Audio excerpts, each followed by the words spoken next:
जहाँ हम हैं वहाँ बहुत कुछ है। ऐसे खजाने हैं जिन्हें पाके आदमी परम आनंद को उपलब्ध हो जाता है। ऐसा सौंदर्य है, ऐसा सत्य है, ऐसा संगीत है कि जिसे डूबकर जीवन का अर्थ उपलब्ध हो जाता है। लेकिन उस तरफ आंख उठनी चाहिए। उसके होने से कोई फर्क नहीं पड़ता, वो दिखाई पड़ना चाहिए। अगर वो दिखाई नहीं पड़ता तो हम तो भीख मांगे चले जाएंगे और हम भीख मांगते ही समाप्त भी हो सकते हैं। लेकिन उस तरफ आंख तभी उठ सकती है जब बाहर की तरफ से आंख का धोखा टूट जाए। उसके पहले उसकी तरफ आंख नहीं उठ सकती। कौन सी चीज है जो रोके हुए है उस तरफ आंख उठने से? कौन सी बात है जो अटकाए हुए? एक बात और केवल एक ही बात, और वो ये कि शायद ये आशा कि बाहर में कुछ पालूं, संपत्ति, शक्ति, पद, वैभव, कुछ पालूं बाहर तो तृप्ति हो जाएगी मेरी। ये आशा और ये भ्रम भीतर आंख नहीं उठने देता। 24 घंटे आंख अटकी रहती है कहीं बाहर। फिर ये आंख बाहर भटकते भटकते परेशान हो जाती है, थक जाती है, बुढ़ापा आ जाता है। तो हम देखते हैं बूढ़े आदमियों को मंदिरों में जाते, सन्यासियों की बातें सुनते हैं, शास्त्र पढ़ते हैं। थक जाती है आंख, बाहर से उब जाती है, परेशान हो जाती है। तो फिर हम सोचते हैं अब धर्म की शरण, क्योंकि मौत आती है करीब और वो जीवन तो हमने गंवा दिया। लेकिन तब भी हम बाहर ही खोजते हैं। जीवन भर की गलत आदत पीछा नहीं छोड़ती। तब भी हम किसी मंदिर में खोजते हैं जो बाहर है, और किसी गुरु के चरणों में खोजते हैं वो भी बाहर है, और किसी शास्त्र में खोजते हैं वो भी बाहर है। और हिमालय पर चले जाएं और सन्यासी हो जाएं, वो सब होना बाहर है। वो जीवन भर की जो गलत आदत थी बाहर खोजने की, यद्यपि ये दिखाई पड़ गया कि बाहर नहीं मिलता, लेकिन फिर भी धर्म के नाम पर भी हम बाहर ही खोजते हैं। पहला भ्रम टूट जाता है तो दूसरा भ्रम उसकी जगह खड़ा हो जाता है। सवाल ये नहीं है कि बाहर आप धन खोजते हैं। अगर आप धर्म भी बाहर खोजते हैं तो बात वही है, कोई फर्क ना हुआ। सवाल ये नहीं है कि बाहर आप शक्ति खोजते हैं, पद खोजते हैं, राज्य खोजते हैं। अगर ईश्वर को भी बाहर खोजते हैं कोई फर्क ना हुआ, बात वही की वही है। जो बाहर खोजता है उसकी आंख भीतर नहीं पहुंच पाती, फिर चाहे बाहर वो कुछ भी खोजता हो। एक सन्यासी मोक्ष खोज रहा है कि मरने के बाद मोक्ष चला जाएगा, बाहर खोज रहा है। एक आदमी परमात्मा को खोज रहा है, जगह जगह बाहर खोज रहा है। बाहर की खोज संसार है, फिर चाहे वो खोज किसी भी चीज की क्यों न हो। भीतर की खोज धर्म है। भीतर क्या खोजेंगे? भीतर का तो हमें कोई पता ही नहीं, खोजेंगे क्या? ईश्वर को खोजेंगे, धन को खोजेंगे, क्या खोजेंगे भीतर? भीतर तो अननोन है, अज्ञात है, क्या खोजेंगे? भीतर का हमें कोई पता नहीं, इसलिए हम क्या खोजेंगे? बस एक ही बात हो सकती है, बाहर की खोज व्यर्थ दिखाई पड़ जाए तो बाहर से आंख अपने आप भीतर लौटनी शुरू हो जाएगी। जहां हमें सार्थकता दिखाई पड़ती है वहां हमारी आंख अटकी रहती है।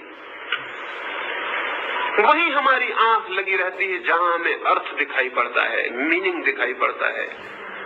अगर वो मीनिंग दिखाई पड़ना बंद हो जाए कि वहां नहीं है अर्थ, आंख बदल जाएगी, फौरन बदल जाएगी। जहां हमें दिखाई पड़ता है कि अर्थ है वहीं हम बंधे रह जाते हैं। एक रात एक जंगल में दो साधु निकलते थे। वृद्ध साधु जैसे ही सांझ ढलने लगी और सूरज ढलने लगा, अपने युवा साथी से पूछा, कोई खतरा तो नहीं है इस जंगल में? कोई डर तो नहीं? वो युवा सन्यासी हैरान हुआ। आज तक ऐसी बात उसके वृद्ध गुरु ने कभी ना पूछी थी। अंधेरे से अंधेरे, बीहड़ से बीहड़, निबिड़ से निबिड़ जंगलों में से वे निकले थे, लेकिन कभी उसने न पूछा था कि कोई भय तो नहीं, कोई फियर तो नहीं, कोई डर तो नहीं। सन्यासी को डर कैसा? वो थोड़ा चिंतित हुआ। आज ये बात क्यों उठाई है मन में? क्या हो गया है? आज कुछ गड़बड़ जरूर है, कोई फर्क जरूर है।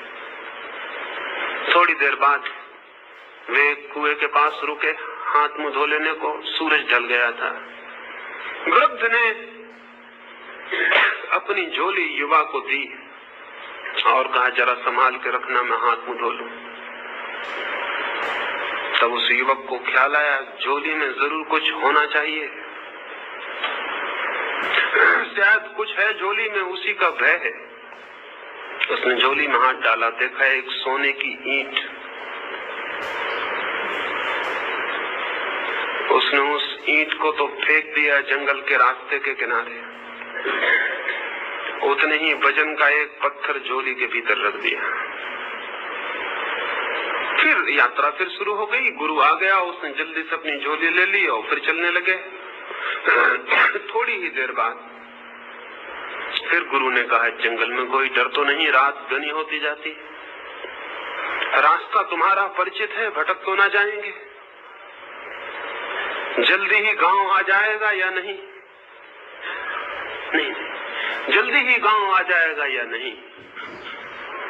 उस युवक ने कहा, भयभीत न हो, अब कोई भय नहीं, मैं भय को पीछे फेंक आया। उसने घबरा के झोली में हाथ डाला, वहां तो एक पत्थर का टुकड़ा रखा था।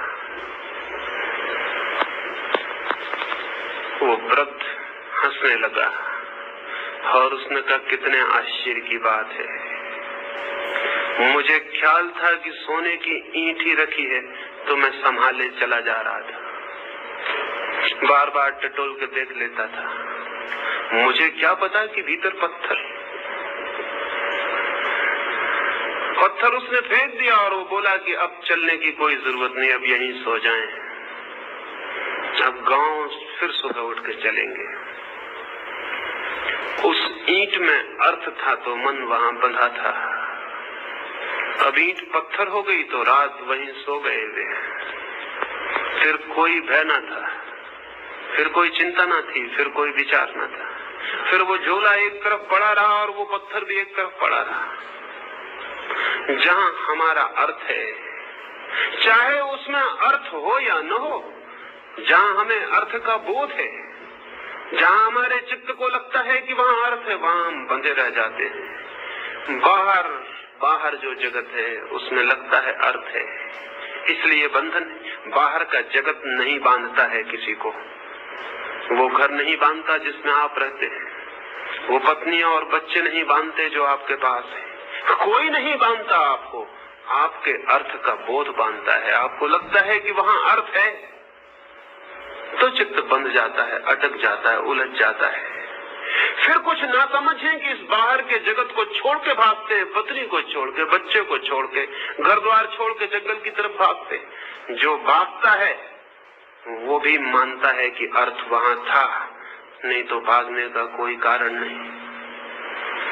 जिसके पीछे हम भागते हैं उसमें भी अर्थ है, और जिससे हम भागते हैं उसमें भी अर्थ है। अगर अर्थ ना हो तो उससे भागने का कोई कारण भी तो नहीं। दो तरह के लोग हैं जमीन में, एक तो वे जो बाहर की चीजों के पीछे भागते हैं, और एक वे जो बाहर की चीजों से डर के भागते हैं। लेकिन दोनों एक बात में सहमत हैं कि बाहर की चीज में अर्थ है। ये दोनों ही व्यक्ति धार्मिक नहीं,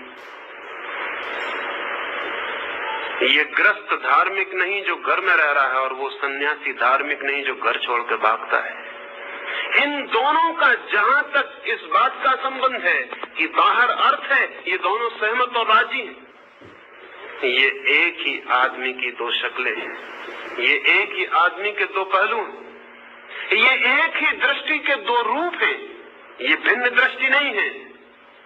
भिन्न दृष्टि तो उसकी है जिसे बाहर अर्थ दिखाई पड़ना बंद हो जाता है। तो न तो वो बाहर की चीजों के पीछे भागता है और न उनसे डर के भागता है। उसका भागना, उसका दौड़ना बंद हो जाता है। न तो वो धन के पीछे भागता है और न धन को छोड़ के भागता है। एक बहुत बड़े सन्यासी के पास में था। लोगों ने कहा उनके सामने अगर कोई रुपए पैसे ले जाए तो वो आंख बंद कर लेते। तो मैंने कहा फिर रुपए पैसों से उनका लगाव जारी है, उनका संबंध कायम है, रुपए पैसों पर उनकी नजर है।